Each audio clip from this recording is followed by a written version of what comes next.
اعوذ باللہ من الشیطان الرجیم بسم اللہ الرحمن الرحیم الحمد للہ رب العالمین وهو خیر ناصرنا ومعین وإیاک نعبد وإیاک نستعین اللہم صل علی محمد وآل محمد وعجل فرجهم رب زدنی علما والحقنی بالصالحین رب یسر ولا تعسر وتمم بالخیر السلام علیکم ورحمۃ اللہ وبرکاتہ۔ آج زہرا کلاسز سال اول والوں کے لیے درس قرآن کریم ہے، جس میں سورہ کافرون کے بارے میں پڑھا جائے گا۔ سورہ کافرون قرآن کریم کا 109 نمبر کا سورہ ہے اور یہ مکی سورہ ہے۔ اس میں 6 آیتیں ہیں۔ اس سورہ کے دوسرے نام بھی بیان کیے گئے ہیں۔ اس سورہ کے دوسرے نام سورہ عبادت ہے، اور اس کا اور نام ہے جس کو سورہ جہد کہا جاتا ہے۔ سورہ عبادت اس لیے کہا گیا کہ اس صورت میں عبادت اور اس سے مشتق شدہ الفاظ اس کثرت سے استعمال ہوئے ہیں، اس لیے اس کو سورہ عبادت بھی کہا جاتا ہے۔ اور جہد کا معنی انکار ہے، اور یہ نام اس لیے دیا گیا ہے کہ سورہ کافرون میں ان لوگوں کا تذکرہ ہوا ہے جو اللہ کے دین کی باتوں کا انکار کرتے ہیں۔ تو اس سورہ کے جو ہے دوسرے نام بھی ہیں، سورہ عبادت اور سورہ جہد اور سورہ کافرون۔ یہ جو ہے وہ 30ویں پارے کا جز ہے۔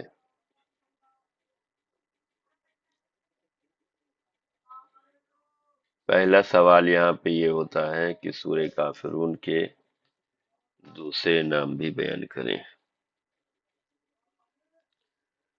سورہ کافرون کے دوسرے نام بھی بیان کریں۔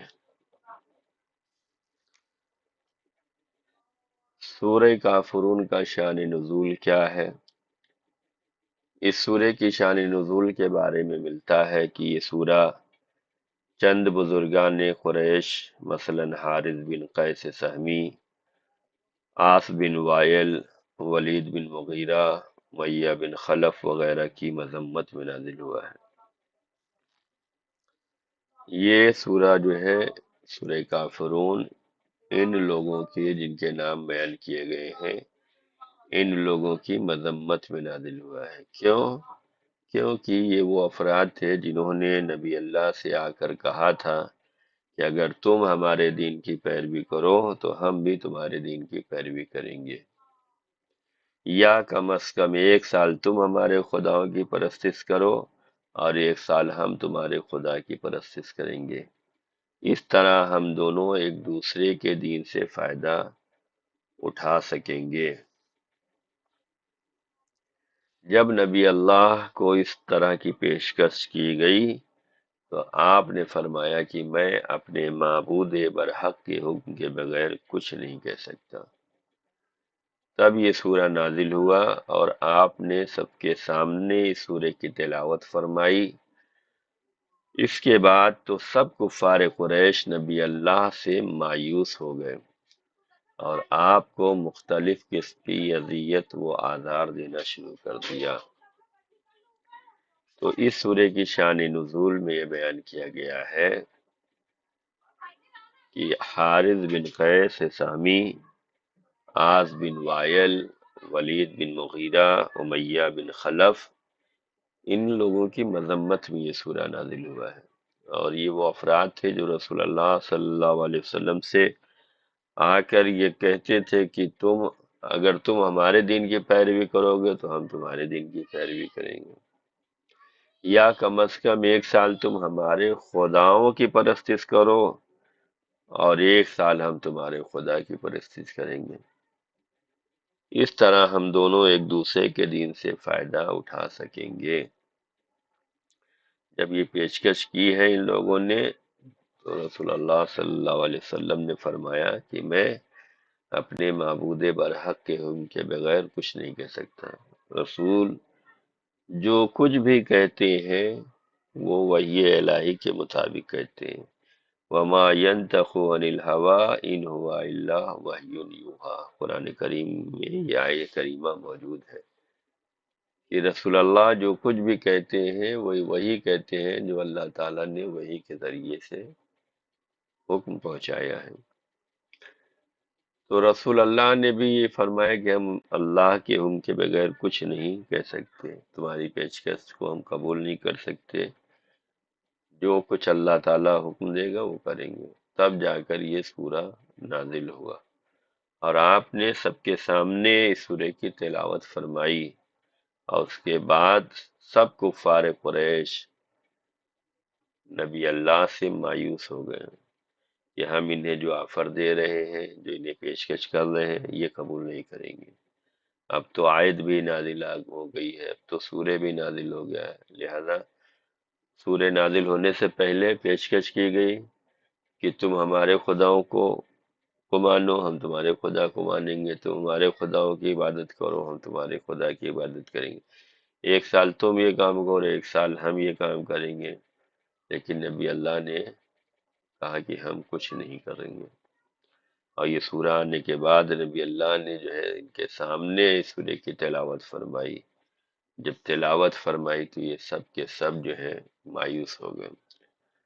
جو مایوس ہوا پھر اس نے کام کیا کیا کہ آپ صلی اللہ علیہ وسلم کو مختلف قسم کی اذیت اور آزار دینا شروع کر دیا۔ علم کا جواب علم سے ہونا چاہیے، لیکن یہ کفار قریش کی پرانی عادتیں ہیں کہ جب وہ علمی جواب نہیں لا سکتے، جب وہ دلیل نہیں لا سکتے، برہان نہیں لا سکتے، تو وہ اذیت دینا شروع کر دیتے ہیں۔ رسول اللہ صلی اللہ علیہ وسلم نے جس دین کا پرچار کیا تھا اس کا بیسک فارمولہ یہ تھا کہ لا الہ الا اللہ، قولوا لا الہ الا اللہ تفلحوا، تم سب لا الہ الا اللہ کہو کامیاب ہو جاؤ گے۔ لا الہ الا اللہ کا مطلب ہوتا ہے کہ صرف اور صرف ایک خدا کی عبادت کرنا ہے، ایک خدا کا اقرار کرنا ہے، اور صرف اس کا مطلب یہ ہے کہ پہلے انکار کرنا ہے۔ کفار قریش یہ کہہ رہے تھے کہ تم ہمارے خداؤں کی عبادت کرو۔ 365 خدا کفار و مشرکین کے تھے۔ رسول اللہ نے کہا نہیں، ان سب کا انکار کرو، صرف وحدہ لا شریک کی عبادت کرنی ہے، ان کا اقرار کرنا ہے۔ اسی لیے کلمے میں ہے لا الہ، کوئی اللہ نہیں ہے، الا اللہ، سوائے اللہ کی، یعنی اونلی ون اللہ ہے، صرف ایک ہے، صرف اور صرف ایک ہے۔ یہ تو رسول اللہ صلی اللہ علیہ وسلم نے کفار کے آفر کو، پیشکش کو جو ہے قبول نہیں کیا۔ تو یہاں پر دوسرا سوال یہ لکھیے، کا جواب لکھیے کہ کفار و مشرکین کے کیا آفر تھے رسول اللہ کے لیے، کیا آفر تھے رسول اللہ صلی اللہ علیہ وسلم کے لیے جسے رسول نے قبول نہیں کیا، جسے رسول اللہ صلی اللہ علیہ وسلم نے قبول نہیں کیا۔ ان کا آفر یہ تھا کہ ایک سال آپ ہمارے خداؤں کی عبادت کریں، ایک سال ہم آپ کے خدا کی عبادت کریں گے، اور اس طریقے سے ہم سب جو ہے ایک دوسرے سے قریب ہو جائیں گے۔ رسول اللہ نے یہ آفر قبول نہیں کیا۔ تو یہ شان نزول ہے سورہ کافرون کا۔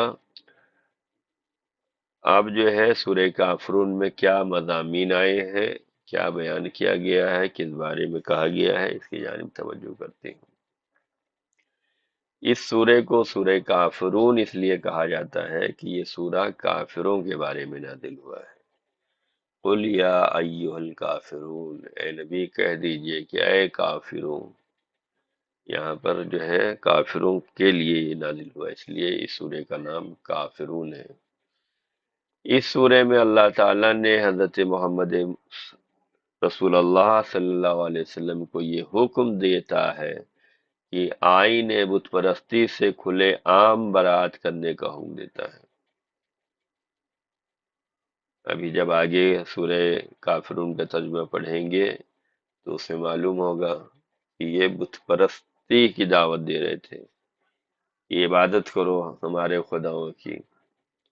تو اللہ تعالیٰ نے اس سورے میں کیا حکم دیا رسول اللہ صلی اللہ علیہ وسلم کو کہ آئین بت پرستی سے کھلے عام برات کرنے کا حکم دیا ہے۔ ہم صرف اور صرف اللہ تعالیٰ کی عبادت کریں گے، کسی اور کی عبادت نہیں کریں گے۔ اس سورے میں اللہ تعالیٰ حکم دیتا ہے کہ ان سے آپ کہہ دیں کہ میں ان کے دین کی طرف کبھی بھی مائل نہیں ہوں گا، اور کبھی بھی ان کے ساتھ کسی قسم کی ساز باز کرنے کو تیار نہیں ہوں، جیسے کہ عاص بن وائل اور یہ کفار قریش رسول اللہ کی بارگاہ میں آ کر یہ پیشکش کر رہے تھے کہ آپ ہمارے خداؤں کو مان لیں، ہم آپ کے خدا کو مان لیتے ہیں، آپ ہمارے خداؤں کی عبادت کریں، ہم آپ کے خدا کی عبادت کریں گے۔ تو یہاں پر اس سورے میں منع کیا گیا ہے کہ ہم کوئی ساز باز کرنے کے لیے تیار نہیں ہیں، ہم صرف خدا کی عبادت کریں گے، باقی کسی کی عبادت نہیں کریں گے۔ اس سورے میں جو بیان ہوا ہے وہ پیغمبر کا عقیدہ اور شریعت کافروں کے آئین کے سے مختلف ہے، یعنی شریعت رسول اور آل رسول جو ہے اور پیغمبر کا جو عقیدہ ہے وہ کافروں کے آئین سے مختلف ہے۔ پیغمبر کا عقیدہ کیا ہے؟ وحدہ لا شریک کا عقیدہ ہے، لا الہ الا اللہ کا عقیدہ ہے، لا اعبد ما تعبدون کا عقیدہ ہے۔ اور کفار و مشرکین کا کیا عقیدہ ہے؟ ان کا یہ ہے کہ ایک کو نہیں مانیں گے 365 کو مانیں گے، ایک کی عبادت نہیں کریں گے 365 کی عبادت کریں گے۔ تو اس سورے میں یہ بیان کیا گیا کہ پیغمبر کا عقیدہ اور شریعت جو ہے وہ کافروں کے آئین سے مختلف ہے۔ اس سورے میں پیغمبر اور کافروں کے معبود میں فرق بتایا گیا ہے۔ پیغمبر کا معبود جو ہے وہ لا شریک ہے، اور کافروں کا معبود 365 ہے، بت ہے۔ تو یہ فرق بتایا گیا ہے کہ پیغمبر جسے مان رہے ہیں وہ ایک ہے، وحدہ اللہ شریک ہے، اور کافر جس کی عبادت کر رہے ہیں، جس کو معبود مان رہے ہیں، وہ 365 بت ہیں۔ اس سورے میں بتایا گیا ہے کہ کبھی بھی پیغمبر اور کافروں کا معبود ایک نہیں ہوگا، کبھی بھی نہیں ہوگا۔ اس سورے میں یہ بتایا گیا ہے کہ پیغمبر الہی دین اور شریعت کا پیروکار ہے، کسی اور کا پیروکار نہیں ہے۔ تو یہ سورہ کافرون کے مضامین تھے۔ یہاں تیسرا سوال ہے کہ سورہ کافرون کے مضامین میں سے 3 مضامین کو بیان کریں۔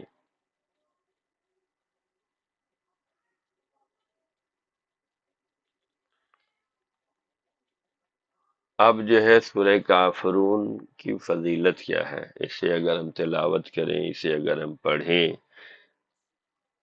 تو اس کا فائدہ کیا ہے؟ فضیلت سورہ کافرون، حضرت رسول خدا صلی اللہ علیہ وسلم نے ارشاد فرمایا کہ جو بھی اس سورے کو پڑھے گا گویا اس نے 1/4 قرآن پڑھ لیا، اور اس سے سرکش شیطان دور ہوں گے، اور وہ شرک سے بری ہوگا، اور بروز محشر بڑی گھبراہٹ سے محفوظ رہے گا۔ یہ حدیث رسول اللہ صلی اللہ علیہ وسلم کی ہے کہ آپ نے فرمایا کہ جو بھی سورے کو پڑھے گا، سورہ کافرون کو پڑھے گا، تو گویا اسے 1/4 قرآن پڑھنے کا ثواب ملے گا، اور اس سے سرکش شیطان دور ہو جائیں گے۔ اگر ہم یہ چاہتے ہیں کہ ہماری زندگی میں ہمارے ایمان سے، عمل سے، تقوی و پرہیزگاری سے، گھر سے، کاروبار سے، دل و دماغ سے شیطان دور ہوں تو ہمیں سورہ کافرون کی تلاوت کرنا چاہیے، اس لیے کہ رسول اللہ صلی اللہ علیہ وسلم نے بیان فرمایا ہے کہ جو بھی سورہ کافرون کو پڑھے گا اس سے سرکش شیطان دور ہوں گے اور شرک سے بھی بری ہوگا۔ قرآن کریم میں آیا ہے کہ شرک جو ہے وہ سب سے بڑا گناہ ہے اور یہ گناہ معاف نہیں کیا جائے گا۔ اگر کوئی اللہ تعالیٰ کی ذات میں، صفات میں، اس کے وجود میں شرک کرے گا تو یہ بہت بڑا گناہ ہے۔ اگر ہم شرک سے محفوظ ہونا چاہتے ہیں، شرک سے بری ہونا چاہتے ہیں، تو ہمیں سورہ کافرون کی تلاوت کرنا چاہیے۔ اور تیسرا فائدہ یہ ہے کہ بروز محشر بڑی گھبراہٹ سے بھی دور ہوگا۔ محشر کا ماحول سن کر، محشر سن کر بڑی گھبراہٹ ہوتی ہے کہ میدان محشر میں نفسی نفسے کا عالم ہوگا، ہر ایک رشتہ ایک دوسرے سے بھاگ رہا ہوگا، وہاں کوئی کسی کا مددگار نہیں ہوگا۔ کیوں؟ قرآن کریم میں آیا ہے کہ شوہر بیوی کو دیکھ کر بھاگے گی، بیوی شوہر کو دیکھ کر بھاگے گی، اولاد والد کو دیکھ کر بھاگے گا، بھائی بہن کو دیکھ کر بھاگے گا، یعنی نفسی نفسہ کا عالم ہوگا۔ یہ ساری محبتیں، یہ سارے رشتے جو اس دنیا پہ ہیں جس میں پیار اور محبت ہے، یہ سارے رشتوں کی وجہ سے ہیں۔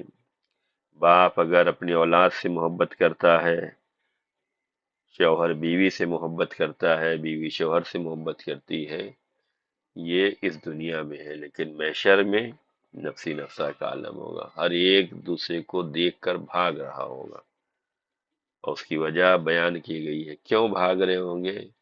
تاکہ کوئی ہم سے نیکی نہ مانگ لے، اس لیے کہ وہاں نیکیوں کی تلاش، نیکیوں کی ضرورت ہوگی ہر انسان کو۔ ہر انسان اپنی نیکی کسی کو دینا نہیں چاہ رہا ہوگا، اس لیے کہ اسے خود نیکیوں کی ضرورت ہوگی، تو کوئی ہم سے نیکی ہماری مانگ نہ لے، اس لیے سب ایک دوسرے کو دیکھ کر بھاگیں گے۔ تو محشر میں بڑی گھبراہٹ ہوگی، لیکن ایک حدیث آپ کی خدمت میں پیش کرنا چاہتا ہوں کہ ہمیں محشر کی گھبراہٹ سے ڈرنا نہیں چاہیے۔ یہاں پر رسول اللہ صلی اللہ علیہ وسلم نے ارشاد فرمایا ہے کہ جو سورہ کافرون کی تلاوت کرے گا وہ محشر کی بڑی گھبراہٹ سے محفوظ رہے گا، وہ شرک سے بری رہے گا، وہ شرک شیطان سے دور رہے گا۔ محشر بعض چیزیں ہیں جسے ہم سنتے ہیں تو گھبرا جاتے ہیں، موت کا وقت جب سنتے ہیں تو بے چین ہو جاتے ہیں، قبر کی منزل جب سنتے ہیں بے چین ہو جاتے ہیں، حشر و نشر سنتے ہیں بے چین ہو جاتے ہیں، محشر سنتے ہیں بے چین ہو جاتے ہیں، حساب و کتاب سنتے ہیں بے چین ہو جاتے ہیں، صراط سے گزرنا ہوگا سنتے ہیں بے چین ہو جاتے ہیں۔ لیکن رسول اللہ صلی اللہ علیہ وسلم نے بیان فرمایا ہے، جناب سلمان فارسی سے کہا، جو بڑے معتبر صحابی رسول ہیں، جو جانثار رسول ہیں، جو اہل بیت کے چاہنے والے صحابی ہیں، جناب سلمان فارسی سے رسول اللہ صلی اللہ علیہ وسلم نے فرمایا تھا، اے سلمان، میری بیٹی فاطمہ کی محبت جو ہے وہ 100 جگہوں پر کام آنے والی ہے، اور اس کے بعد فرمایا تھا کہ ان میں آسان ترین جگہ جو ہے جہاں پر میری بیٹی فاطمہ زہرا سلام اللہ علیہا کی محبت کام آنے والی ہے، سلمان وہ جگہ تو 100 ہیں، لیکن ان 100 میں آسان ترین جگہ جو ہے وہ موت کے وقت محبت فاطمہ زہرا کام آئے گی، قبر کی تنہائی میں محبت فاطمہ زہرا کام آئے گی، قبر سے اٹھتے وقت یہ محبت فاطمہ زہرا کام آئے گی، حساب و کتاب کے وقت یہ محبت فاطمہ زہرا کام آئے گی، پل صراط سے گزرتے وقت یہ محبت فاطمہ زہرا کام آئے گی، اور محشر میں جب نفسی نفسہ کا عالم ہوگا، سب بھاگ رہے ہوں گے، ایسے موقع پر بھی میری بیٹی فاطمہ زہرا سلام اللہ علیہا کی محبت کام آنے والی ہے۔ تو ہمیں چاہیے کہ ہم رسول کی بیٹی سے محبت کا اظہار کریں، ان پر درود و سلام پڑھیں، ان کو یاد رکھیں، ان کے فضائل یاد رکھیں، ان کی سیرت یاد رکھیں، ان کا کردار یاد رکھیں۔ ان پہ رسول اللہ صلی اللہ علیہ وسلم کے بعد جو امت نے ظلم ڈھایا ہے، جو پریشان کیا ہے، جو سخت امتحان سے گزارا ہے، یہ ہمیں بحیثیت مسلمان یاد رہنا چاہیے کہ جس نبی کی امت کا کلمہ ہم پڑھ رہے ہیں، جس نبی کی ہم امت ہیں، نبی کے رحلت کے بعد اس کی بیٹی کے ساتھ کیا سلوک کیا گیا اور کیوں کیا گیا، کن لوگوں نے ستایا ہے، یہ بھی ہمیں یاد رکھنے کی ضرورت ہے۔ تو سورہ کافرون کے پڑھنے کی فضیلت یہ ہے کہ جو پڑھے گا 1/4 قرآن پڑھنے کا ثواب ملنے والا ہے، شر شیطان اس سے دور ہو جائیں گے۔ تیسرا فائدہ یہ ہے کہ شرک سے بری ہو جائے گا۔ چوتھا فائدہ یہ ہے کہ بروز محشر بڑی گھبراہٹ سے بھی محفوظ ہو جائے گا۔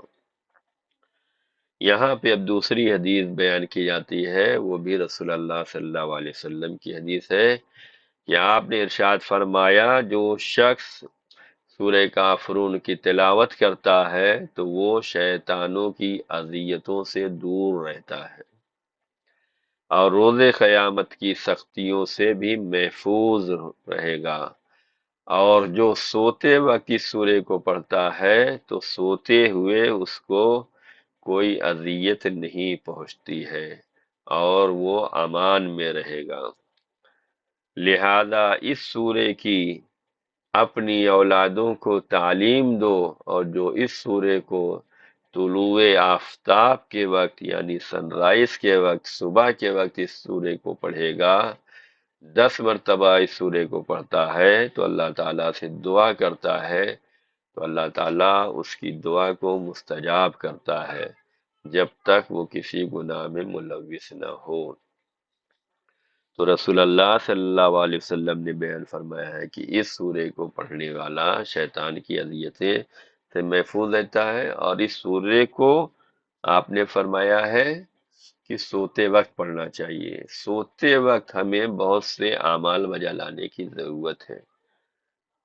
ہمیں سونے سے پہلے، رات کو جب سونے کے لیے ہم آمادہ ہوں، تو سب سے پہلے ہمیں وضو کر لینا چاہیے۔ 3 مرتبہ سورہ توحید یعنی قل هو اللہ پڑھنا چاہیے۔ کیوں 3 مرتبہ اگر سورہ توحید پڑھیں گے تو اس کا مطلب یہ ہے ختم قرآن کا ثواب ملے گا۔ سورہ ناس، سورہ فلق، آیت الکرسی پڑھیں اور سورہ کافرون پڑھیں، یعنی کہ چاروں قل ہمیں پڑھنا چاہیے اور آیت الکرسی پڑھنا چاہیے۔ وضو کر کے اگر جو بندہ سوتا ہے تو حدیث میں آیا ہے کہ اگر کوئی وضو کر کے بستر پہ سوتا ہے تو ایسا ہے جیسے وہ جنت میں سویا ہے، اور جو بغیر وضو سوتا ہے ایسا ہے جیسے وہ قبر میں سویا ہے۔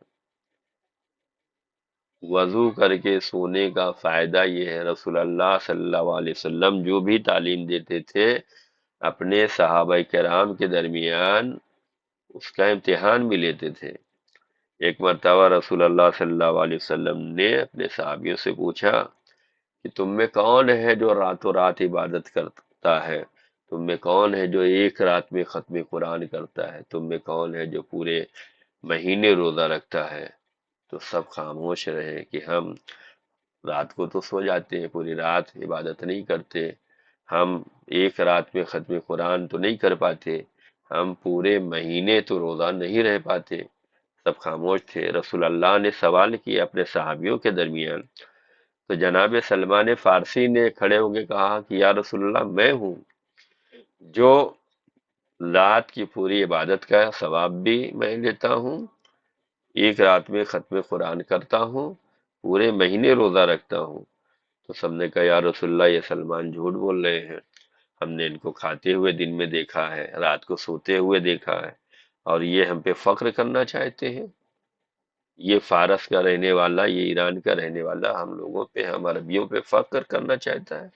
یہ جھوٹ بول رہا ہے۔ رسول اللہ صلی اللہ علیہ وسلم نے سلمان فارسی سے کہا، سلمان بتلاؤ، یہ لوگ کہہ رہے ہیں کہ تم جھوٹ بول رہے ہو، تم کو کھانا کھاتے ہوئے ان لوگوں نے دیکھا ہے، تمہیں سوتے ہوئے دیکھا، کیسے کہہ رہے ہو؟ تو جناب سلمان فارسی صحابی رسول نے فرمایا، یا رسول اللہ، آپ نے فرمایا ہے کہ جو سونے سے پہلے وضو کر لیتا ہے اس کے بعد سوتا ہے تو ایسا ہے جیسے پوری رات اس نے عبادت کی ہے۔ تو میں سونے سے پہلے وضو کرتا ہوں، تو میں پوری رات عبادت کرتا ہوں۔ آپ نے فرمایا تھا جو سونے سے پہلے 3 مرتبہ سورہ توحید کی تلاوت کرے گا گویا اس نے ایک رات میں ختم قرآن کیا ہے۔ تو میں سونے سے پہلے رات کو 3 مرتبہ سورہ توحید پڑھتا ہوں، یعنی میں نے ختم قرآن کیا ہے۔ آپ ہی نے فرمایا تھا کہ جو مہینے میں 3 دن روزہ رکھے گا ایسا ہے جیسے پورے مہینے اس نے روزہ رکھا ہے۔ تو میں ہر مہینے 3 دن کا روزہ رکھتا ہوں، اس کا مطلب یہ ہے کہ میں ہر مہینے روزہ رکھتا ہوں۔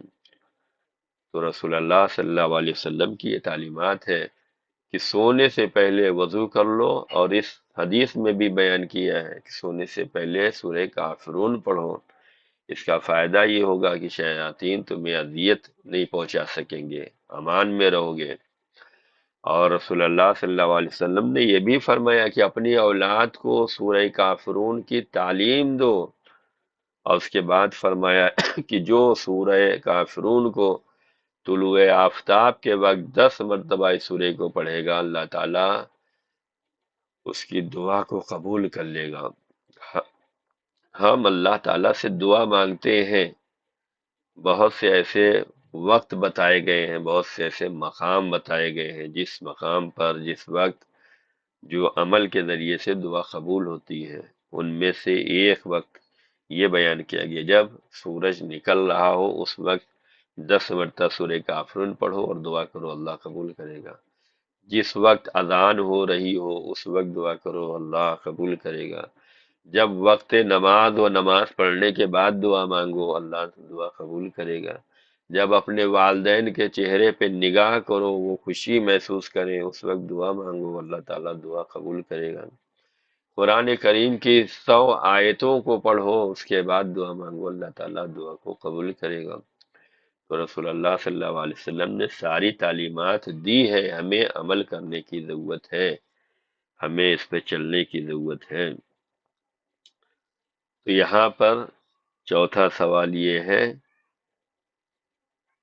کون سا سورہ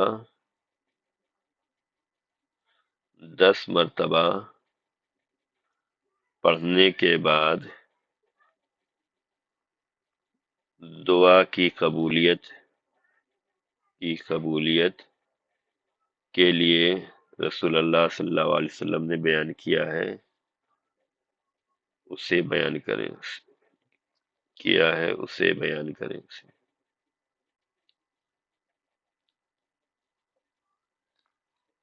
یہاں پر تیسری حدیث فضیلت سورہ کافرون میں ہے کہ حضرت رسول اللہ صلی اللہ علیہ وآلہ وسلم نے ارشاد فرمایا کہ سفر میں کامیابی اور خیر و خوبی دیکھنے کے لیے بوقت سفر 5 سوروں کو پڑھ لینا چاہیے۔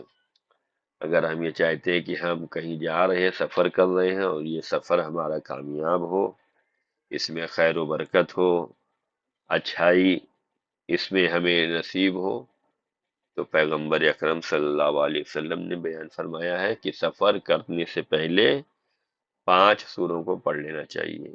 وہ 5 سورے کون سے ہیں؟ چاروں قل اور سورہ نصر، یعنی سورہ کافرون، سورہ نصر، سورہ توحید، سورہ فلق، سورہ ناس۔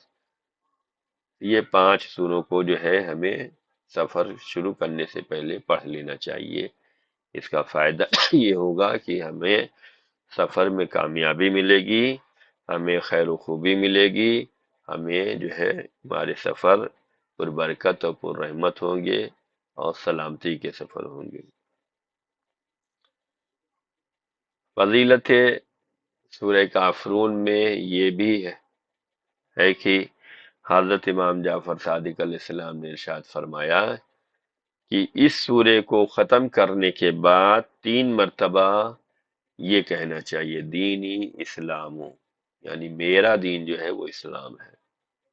کیوں؟ سورہ کافرون، اس میں کافروں سے خطاب کیا گیا ہے، تو جب بھی ہم اس سورے کو پڑھیں، ختم کریں، تو ہمیں 3 مرتبہ یہ کہنا چاہیے کہ ہم دینی اسلام، یعنی ہمارا دین جو ہے وہ اسلام ہے۔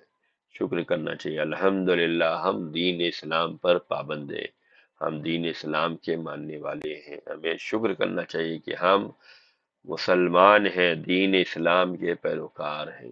یہ بات کس نے بتائی؟ یہ بات حضرت امام جعفر صادق علیہ السلام نے بیان فرمائی ہے۔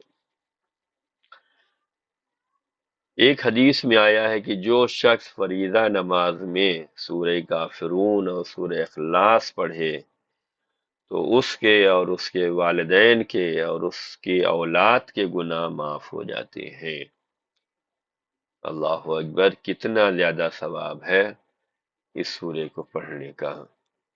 اگر ہم فریضہ نماز میں سورہ کافرون اور سورہ اخلاص پڑھیں تو اس کے پڑھنے والے کے گناہ معاف ہوں گے، پڑھنے والے کے والدین کے گناہ معاف ہوں گے، پڑھنے والے کی اولاد کے گناہ معاف ہو جائیں گے۔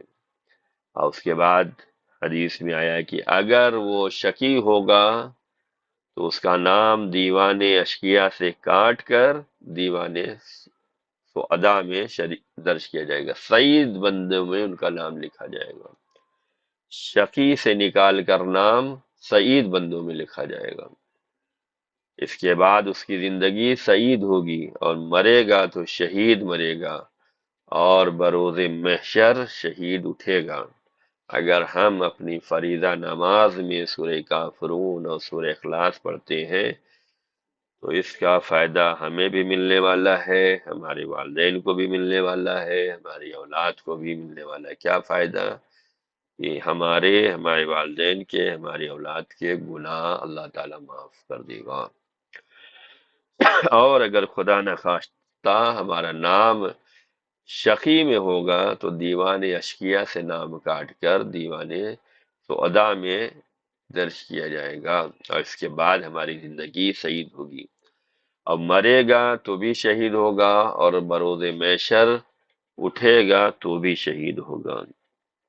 یہاں پہ 5واں سوال یہ ہے کہ فریضہ نماز میں سورہ کافرون و سورہ اخلاص پڑھنے کا کیا ثواب ہے، اسے بیان کریں۔ اب جو ہے سورہ کافرون کا ترجمہ۔ بسم اللہ الرحمن الرحیم، شروع اللہ کے نام سے جو بڑا مہربان اور زیادہ رحم کرنے والا ہے۔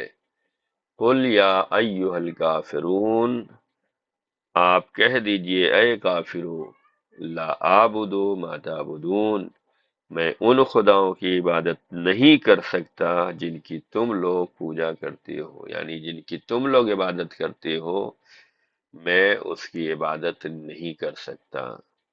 ولا انتم عابدون ما اعبد، اور نہ تم لوگ میرے خدا کی عبادت کرنے والے ہو۔ ولا انا عابد ما عبدتم، اور نہ میں تمہارے معبودوں کی پوجا کرنے والا ہوں۔ ولا انتم عابدون ما اعبد، اور نہ تم لوگ میرے معبود کے عبادت گزار بنو گے۔ لکم دینکم ولی دین، تمہارے لیے تمہارا دین اور ہمارے لیے ہمارا دین ہے۔ تو یہ جو ہے سورہ کافرون کا ترجمہ رہا۔ اب جو ہے یہاں پر مختصر سی تفسیر جو ہے بیان کی جا رہی ہے۔ قل یا ایھا الکافرون، جو سورہ کافرون کی پہلی آیت ہے، کہ قل یا ایھا الکافرون، آپ کہہ دیجئے اے کافرو۔ یہاں پر ان بعض کفاروں سے خطاب ہے جنہوں نے نبی اللہ سے کہا تھا کہ آپ ہمارے خداؤں کو برا نہ کہیں، اس کے لیے ہم آپ کو مال کثیر دے کر بے نیاز کر دیں گے، اور آپ کی شادی جس لڑکی سے چاہے کر دیں گے۔ جب نبی اللہ نے ان لوگوں کی بات نہیں مانی تو ان لوگوں نے دوسری پیشکش کی کہ 1 سال آپ ہمارے خداؤں کی پرستش کریں اور 1 سال ہم لوگ آپ کے خدا کی پرستش کریں گے۔ تو یہاں ان کفار قریش سے خطاب کیا گیا ہے، یعنی کہ اس سورہ کافرون کی پہلی آیت ہمیں یہ پیغام دے رہی ہے کہ ہم جو ہے خدا کی عبادت سے غافل نہ ہوں۔ کوئی اگر ہمیں آفر دے کہ تم وحدہ لا شریک کو چھوڑ دو، اللہ کی عبادت چھوڑ دو، تو ہمیں چھوڑنا نہیں چاہیے۔ ہم کسی کے پیسے، کسی کے آفر کے چکر میں نہ پڑیں کہ ہم تمہیں یہ جواب دے دیں گے، ہم تمہیں اتنا پیسہ دے دیں گے، ہم یہاں شادی کرا دیں گے، ہم یہاں شادی کر لیں گے، تم خدا کو نہ مانو، تم عبادت نہ کرو۔ تو نہیں، یہاں پر پہلی آیت یہ بیان کر رہی ہے کہ اللہ تعالیٰ نے ان بعض کفاروں کے خطاب جو انہوں نے رسول اللہ سے کہا تھا کہ آپ ہمارے خداؤں کو برا نہ کہیں، اس کے لیے ہم آپ کو پیسہ دیتے ہیں، مال کثیر دیتے ہیں، اتنا دیں گے کہ آپ بے نیاز ہو جائیں گے۔ رسول اللہ کسی دوسرے خداؤں کو برا نہیں کہتے تھے۔ یہاں پر یہ نہ سوچیں کہ ہمیں یہ اجازت دی گئی ہے کہ ہم دوسرے خداؤں کو برا کہیں، دوسرے کے ماننے والوں کو برا کہیں، نہیں، کہنے کے لیے منع کیا گیا ہے۔ یہاں پر یہ ہے کہ جس کی تم سب عبادت کرتے ہو، ہم اس کی عبادت نہیں کرتے۔ ہم وحدہ لا شریک کی عبادت کرتے ہیں، ہم ایک اللہ کی عبادت کرتے ہیں، وہی سب کا خالق ہے، وہی سب کا مالک ہے، وہی سب کا رازق ہے۔ ہم وحدہ لا شریک کی عبادت کرتے ہیں، اس عبادت سے ہمیں کوئی نہ ہٹا سکے، کوئی پیسہ دے کر یہ اس عبادت سے نہ ہٹا سکے، کوئی شادی کا آفر دے کے ہمیں اس سے نہ ہٹا سکے۔ رسول اللہ نے بھی نہیں مانا تھا، ہم کو بھی نہیں ماننا چاہیے، اس لیے کہ اللہ تعالیٰ کی وحدانیت پر ایمان رکھنا یہ سب سے بڑی دولت ہے۔ اس سے بڑی کوئی دولت کائنات میں نہیں ہے۔ جو بھی لوگ آفر دیں گے وہ چھوٹی چیز ہے۔ اللہ سب سے بڑا ہے، اس کے پرستار رہو، اس کی عبادت گزار رہو، اس کے احسان مند رہو، اس کی اطاعت کرتے رہو، اس کی فرما برداری کرتے رہو، اس کی راہ پہ چلتے رہو۔ یہ سب سے بڑی دولت ہے، یہ سب سے بڑا سرمایہ ہے، یہ سب سے بڑا آفر ہے۔ رسول اللہ نے نہیں مانا، ان لوگوں نے کہا آپ ہمارے خداؤں کو برا بھلا نہ کہیں، ہم آپ کو دولت دیتے ہیں۔ رسول اللہ نے کہا نہیں مانا۔ رسول اللہ برا بھلا نہیں کہتے تھے، رسول اللہ یہ کہتے تھے 365 کے بجائے ایک خدا کو مانو، اس کو مانو جس نے تمہیں پیدا کیا ہے، جو تمہاری اچھائی چاہتا ہے، جو تمہاری بھلائی چاہتا ہے، جو تمہارا خالق ہے، جو تمہارا رازق ہے، وہی تمہیں پیدا کرتا ہے، وہی تمہیں مارے گا، وہی تمہیں حساب کتاب کرے گا۔ اور تم جس کو مان رہے ہو یہ بول نہیں سکتے، یہ دیکھ نہیں سکتے، یہ روک نہیں سکتے۔ انہیں جہاں رکھ دو گے وہ وہیں بیٹھے رہیں گے، جہاں ہٹا دو گے تو یہ ہٹ جائیں گے۔ تو 365 خداؤں کو نہ مانو بلکہ ایک خدا کو مانو۔ اسی کو کفار و مشرکین برا مانتے تھے اور یہ کہتے تھے کہ آپ ہمارے خداؤں کو برا بھلا نہ کہیں، یعنی کہ رسول اللہ یہ فرماتے تھے کہ دیکھو یہ بولتے نہیں ہیں، یہ سمجھتے نہیں ہیں، یہ تمہیں روکتے نہیں ہیں، یہ تمہیں ٹوکتے نہیں ہیں، یہ تمہاری اچھائی برائی کو نہیں دیکھتے ہیں۔ تو کفار و مشرکین کو برا لگتا تھا کہ ہمارے خدا کو ایسا نہ کہو، جس کو ہم مان رہے ہیں اس کو ایسا نہ کہو۔ تو آفر کو قبول نہیں کیا۔ ان لوگوں نے آفر دیا کہ ہم دولت دے دیتے ہیں، بے نیاز ہو جائیں گے، جس سے شادی کرنا چاہیں شادی کرا دیتے ہیں، نہیں۔ پھر دوسری پیشکش کیا کہ 1 سال آپ ہمارے خداؤں کی عبادت کریں اور 1 سال ہم لوگ آپ کے خدا کی عبادت کریں گے۔ تو یہ جو ہے نہیں مانا، اسی کا جواب ہے قل یا ای الکافرون، جو کہ آگے کافروں سے خطاب ہے۔ دوسری آیت میں کہا گیا لا اعبد ما تعبدون، میں ان خداؤں کی عبادت نہیں کر سکتا جس کی تم لوگ عبادت کرتے ہو۔ اس میں وحدانیت کی بات ہوئی ہے، اس لیے کہ اسلام کا پہلا رکن جو ہے کلمہ ہے، اور ہمارا کلمہ کیا ہے؟ لا الہ الا اللہ، یعنی اللہ تعالیٰ کی وحدانیت کا اقرار ہے، اور توحید کی بھی بہت سی قسمیں بیان کی گئی ہے۔ مختصراً یہ جاننا چاہیے کہ توحید ذاتی بھی ہے، توحید صفاتی بھی ہے، توحید افعالی بھی ہے، توحید عبادی بھی ہے۔ تو اللہ تعالیٰ کی وحدانیت کا ہم اقرار کرتے ہیں۔ مختصر تفسیر جو ہے وَلَا أَنْتُمْ عَابِدُونَ معبود، اور نہ تم لوگ میرے خداؤں کی عبادت کرنے والے ہو۔ اس سورہ میں آیت کی تکرار ہوئی ہے، یہ آیت 2 مرتبہ آئی ہے۔ یہ تکرار کیوں کی گئی، بار بار کیوں آئی؟ اس کے بارے میں ایک گروہ کا کہنا ہے کہ یہ تکرار تاکید کے لیے آئی ہے اور مشرکین کو کاملاً مایوس کرنے کے لیے آئی ہے، اور ان کی اسلامی راہ سے جدا کرنے کے لیے آئی ہے، کہ تم یہ نہ سمجھ لینا کہ تم 365 کو ہی مانو گے تو یہ جو ہے خوش ہو جائیں گے، نہیں، ہم عبادت نہیں کر سکتے، تم 365 کی کرتے ہو تو ہم عبادت نہیں کریں گے، تمہیں کرنا ہے تو ایک خدا کی عبادت کرو۔ تو یہ بار بار کیوں؟ مشرکین کو مایوس کرنے کے لیے، ان کی اسلامی راہ سے جدا کرنے کے لیے، اور یہ ثابت کرنے کے لیے ہے کہ توحید اور شرک کے درمیان کوئی مشترک راستہ نہیں ہے۔ جہاں شرک ہوگا وہاں توحید نہیں ہوگی، جہاں توحید ہے وہاں شرک نہیں ہوگا۔ تم 365 کو مان رہے ہو یعنی شریک بنائے ہوئے ہو، ہم لا الہ الا اللہ کو مان رہے ہیں یعنی صرف اور صرف ایک کو مان رہے ہیں، یہ توحید ہے۔ یہ کیوں بار بار آیا ہے؟ بالفاظ دیگر یہ کہا جاتا ہے کہ تکرار کی وجہ یہ ہے کہ مشرکین نبی اللہ کو شرک کی طرف بلانے میں بھی تکرار سے کام لیتے تھے، بار بار آفر دیتے تھے۔ ایک آفر یہ تھا کہ ہم دولت دے دیں گے، پھر یہ آفر ہوا کہ ہم جس لڑکی سے گئے شادی کر دیں گے، پھر یہ آفر ہوا کہ 1 سال آپ ہمارے خداؤں کی عبادت کر لیں، ہم آپ کے خدا، جیسے وہ لوگ بار بار آفر دے رہے تھے، پیشکش کر رہے تھے، ایسے ہی جو ہے ان کے جواب میں بھی بار بار یہ کہا جا رہا تھا ہم عبادت نہیں کر سکتے، جس کو تم مان رہے ہو اس کو ہم نہیں مان سکتے۔ تو اس آیت کی تکرار اسی لیے ہے کہ جیسے ان کا اصرار تھا بار بار، آفر تھا بار بار، ایسے ہی ادھر سے انکار بار بار تھا۔ تو یہ درس رہا جو مختصر سا درس تھا سورہ کافرون کے بارے میں۔ انشاءاللہ امید کرتے ہیں کہ یہ سمجھ میں آیا ہوگا، اور آج جو ہے 31 دسمبر بھی ہے، سال بدل رہا ہے، دن بدلیں گے، ہفتے بدلیں گے، مہینے بدلیں گے، سال بدلیں گے۔ ہمیں جو ہے ایمان نہیں بدلنا ہے، عمل نہیں بدلنا ہے، بلکہ ہمیں یہ کرنا ہے کہ جو کچھ ہمارا گزر گیا ہے اس سے توبہ استغفار کرنا چاہیے۔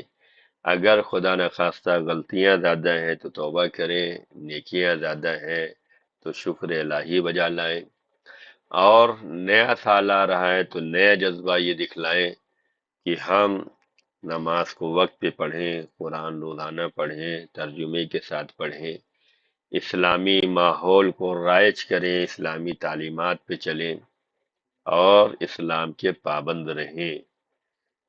اس لیے کہ ہم جتنا دیندار رہیں گے اتنا ہی ہم پرسکون زندگی گزاریں گے، جتنا ہم دین پر عمل کریں گے اتنا ہی ہم خوشحال رہیں گے، اتنا ہی ہم اللہ سے قریب رہیں گے۔ یہ دنیا کس کی ہے؟ اللہ کی بنائی ہوئی ہے۔ ہم کس کے ہیں؟ اللہ کے بندے ہیں۔